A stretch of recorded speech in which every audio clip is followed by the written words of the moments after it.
constancia y de lucha iberoamericana, don Enrique Iglesias, amigo intendente municipal del partido del General Pueyrredón, también compañero de trabajos y de representación federal, un federalismo que va más allá de las provincias y llega a las ciudades.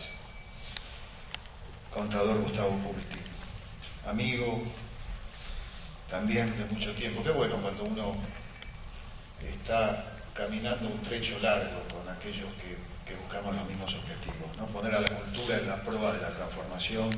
Amigo presidente del Instituto Cultural de la provincia de Buenos Aires, Juan Carlos D'Amico.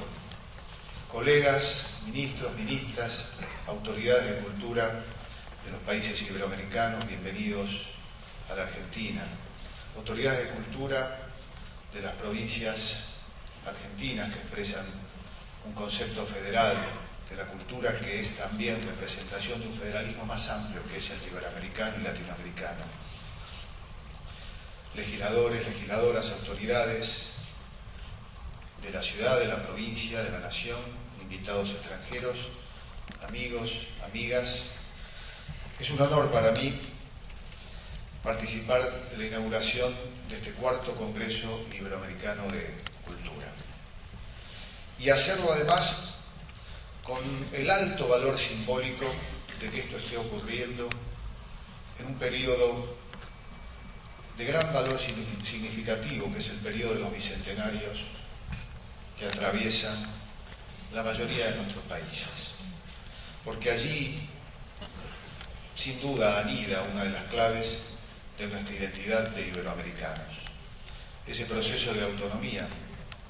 Porque uno podría decir que somos herederos de una tradición de siglos que tiene luces y sombras, pero somos irremediablemente eso, y nuestra capacidad está tomar la cultura como la herramienta de transformar esa historia, ese pasado, en un futuro promisorio.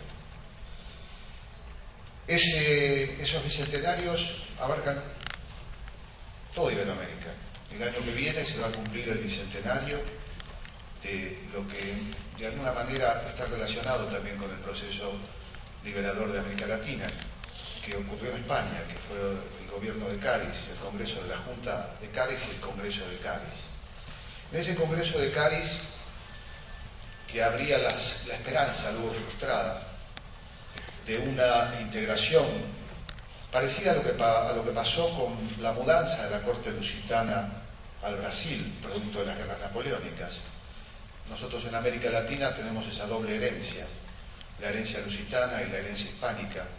Somos la maqueta gigantesca de la península ibérica proyectada sobre nuestro territorio, yo diría no hasta el Río Grande, porque la cultura iberoamericana es la única cultura que se expande dentro mismo del mundo anglosajón, caracterizado por su potencial hegemónico que tantas veces nos ha lastimado.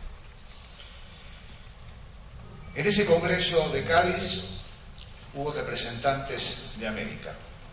Los liberales españoles convocan para participar de la Constitución que se pretende sacar algunas figuras representativas de América. Entre ellos hay uno, se llamaba el Inca Yupanqui.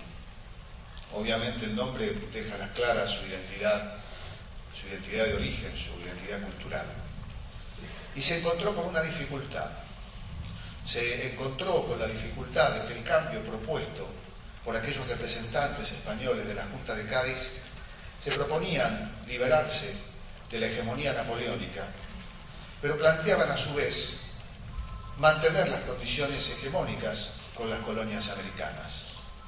El Inca Yupanqui, un hombre no demasiado conocido ni retratado por la historia, sin embargo dejó una frase que debe ser el ejemplo que nos debe orientar a todos en este siglo XXI y en este periodo de los bicentenarios. Le dijo a sus compañeros de Congreso: un pueblo que oprime a otro no merece ser libre. Y este es el ejemplo.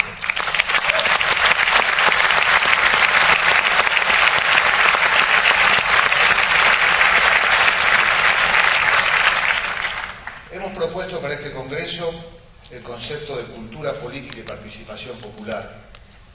Y casi pareciera una consigna de perogrullo, porque es imposible imaginar la cultura sin la política sin la cultura y ambas sin la participación del pueblo. A muchos de nosotros se nos ha acusado precisamente de populistas y ya hemos aprendido a tomar ese epíteto como un elogio. Sin duda el sentido nuestro de todas nuestras acciones es el pueblo.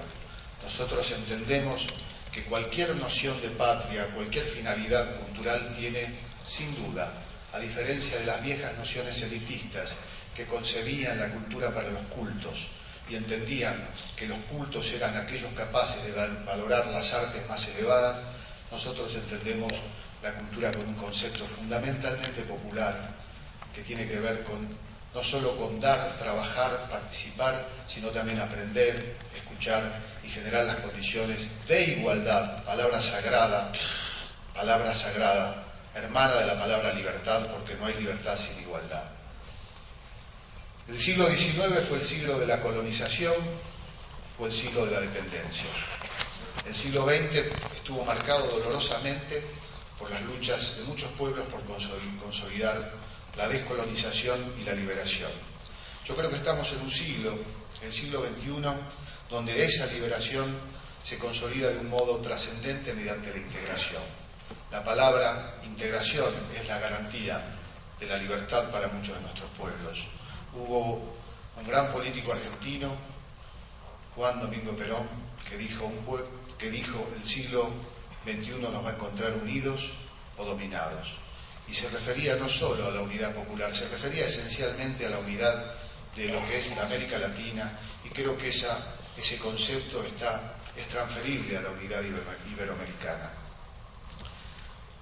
Existen comunidades que están trazadas por el mapa de la política. Nosotros conformamos, en tanto iberoamericanos, una unidad preexistente. Somos esencialmente la unidad cultural más extendida del planeta. En esa unidad convive la unidad como factor aglutinante y la diversidad como factor enriquecedor. Ambos valores interactúan permanentemente. Esa unidad ha sido construida por la historia. Tiene que ver con las lenguas hermanas, el portugués, el español, y la diversidad tiene que ver con las culturas originarias, inmigratorias, africanas. Conviven muchas lenguas en Iberoamérica, pero hay un común denominador, porque también conviven muchas lenguas en la península ibérica. Uno podría decir que allí hay más lenguas incluso institucionalizadas de las que hay en América Latina. Nosotros, no obstante, reconocemos la diversidad cultural expresada en la palabra, que es el punto de partida de la cultura, en aquellas todas lenguas que junto con el español, el castellano, son parte de la identidad de los pueblos originarios. El guaraní, el quechua, el aymara, las lenguas, en definitiva, de todas las culturas que conforman Iberoamérica. Pero hay un común denominador. Ese común denominador es inusual en el planeta. Uno no lo encuentra en ninguna parte, ni siquiera la China, que es ese país del cual tanto se habla. Muchos chinos no pueden comunicarse con el mismo idioma. El idioma chino es un idioma impuesto en una parte de la comunidad china. En cambio, el español nos unifica, nos integra y no expulsa las diversidades y las particularidades. Ese es un formidable capital cultural. Diría yo que es dialéctica la relación entre cultura y política. Es la cultura lo que determina la posibilidad política de la integración latinoamericana. Uno podría decir que la Unión Europea es una desintegración cultural que ha logrado unificarse en objetivos comunes. También podríamos decir de Iberoamérica, que somos una unidad cultural lamentablemente desintegrada en ese periodo que va de la colonización a las luchas por nuestra autonomía y que esperemos consolidar mediante la integración, valorizando este profundo capital cultural que es la herramienta fundamental de la política. La participación popular es esencial. No tiene sentido una concepción de la cultura que uno puede valorar. En la Argentina, por ejemplo, cuando uno recorre los espacios de la cultura, va a descubrir que durante décadas la concepción elitista de la cultura llenó de espacios culturales ni siquiera una ciudad, la zona norte de la capital de los argentinos. Uno no niega ni puede renegar de esos espacios, de la misma manera que Francia no va a renegar de Versalles, ni del Louvre, ni de los palacios de la monarquía. Pero uno tiene la obligación de construir sus propios espacios, que no son precisamente palacios, son los espacios que garanticen que la cultura actúe de manera política, reparando injusticias sociales. Es garantía.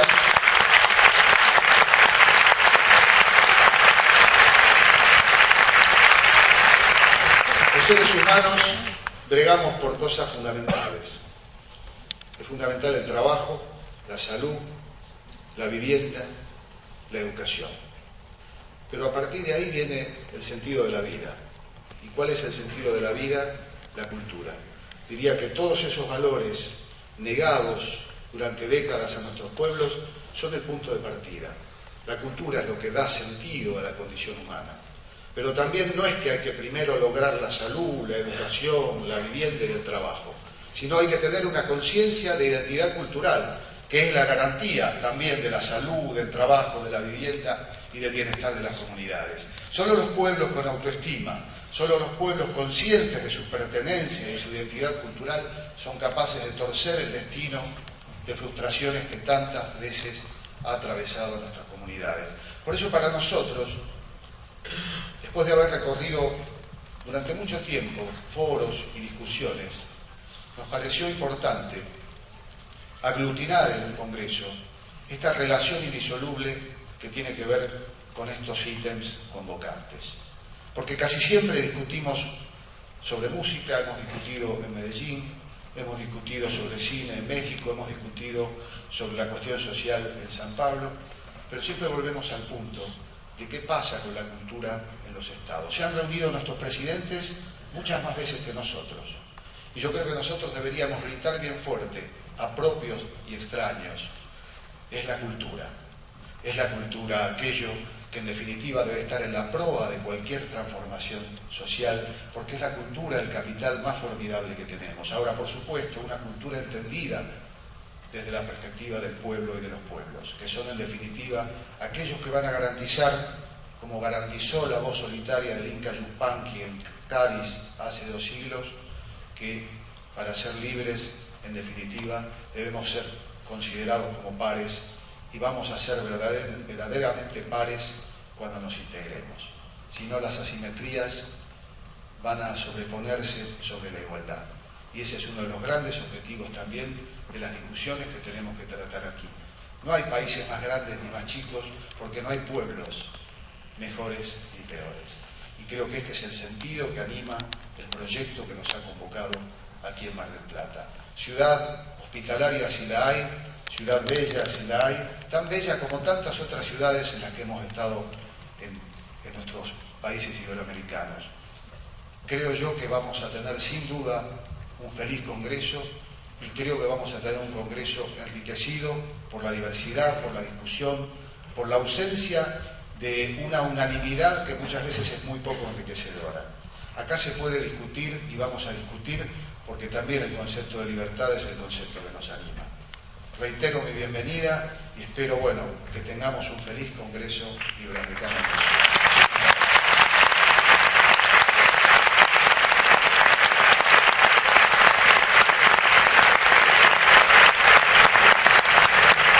Señor Jorge Tosia, secretario de Cultura de la Nación, muchísimas gracias.